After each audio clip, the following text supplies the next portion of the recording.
Hey everyone, welcome back. If the Walmart app will not open on your device, begin by restarting your phone. After restarting your phone, try opening the app again.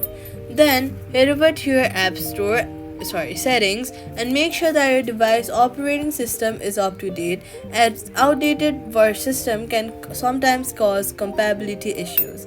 Then in the settings only, go ahead and open your iPhone storage and check whether you have enough space available on your phone. Low storage can prevent apps from launching properly. If the app still won't open, delete and reinstall it from the App Store. Once reinstalled, open the app again and sign in again. And that's it. Subscribe for more quick fixes.